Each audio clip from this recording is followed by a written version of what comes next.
السلام عليكم. ميار الببلاوي تنهار بسبب عالم أزهري في بث مباشر. إليكم تفاصيل الخبر، ولكن فضلا قبل ذلك الاشتراك بالقناة.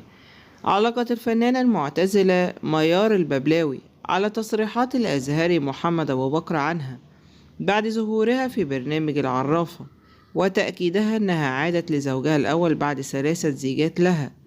وخرجت ميار الببلاوي في بث مباشر شاركت فيه جمهورها عبر حسابها الرسمي بموقع التواصل الاجتماعي انستغرام، وتحدثت خلاله وهي منهارة من البكاء قائلة: النهاردة حصل حاجة عمري ما تخيلتها. أول ما خلصت الهواء صاحبتي كان عندها حاجة في قناة معينة ومرضتش أسيبها لوحدها طبعا، وقلت هروح معاها وأسلم عليها. وهو أنا داخلة أنا ورئيسة التحرير بتاعتي لقيت الشيخ الفاضل، وبحتسبه من الشيوخ الأجلاء، ولكن سبحان الله يمكن نزغ شيطان أو فتنة أو حديث نفس. ربنا بيقول: بسم الله الرحمن الرحيم، يا أيها الذين آمنوا إن جاءكم فاسق بنبأ فتبينوا. صدق الله العظيم. فما بالكم إن اللي قال عني كده شيخ جليل ويخوض في عرضي، رغم إن كلنا بنحبه وبنسمع كلامه.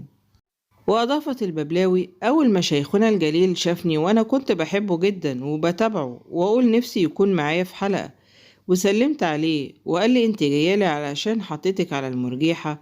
فقلت له مش فاهمة. فقال لي اصل امبارح كنت جاي عليكي جامد جامد. فرديت قلت له شرف ليا وانت عمرك ما هتظلمني. لقيته بيقول لي اللي انت قلتيه مع بسمة، لكن محدش فكر انه معمول مونتاج علشان يطلع ترند، ونص الكلام مقصوص من الفيديو. وتابعت لما شفت الفيديو لقيته متكلم عليا وحش وخاط في عرض كمان. حسبي الله ونعم الوكيل فيك. أنا سبت التمثيل وكل حاجة وبشتغل في برنامجي، وبين صلاتي وبيتي وتربية ابني، ومش عايشة ومش بخرج من بيتي إلا وعلى شغلي. وفور انتهائها من الحديث قامت ميار بحذف البث المباشر الذي خرجت خلاله ترد على الشيخ الأزهري.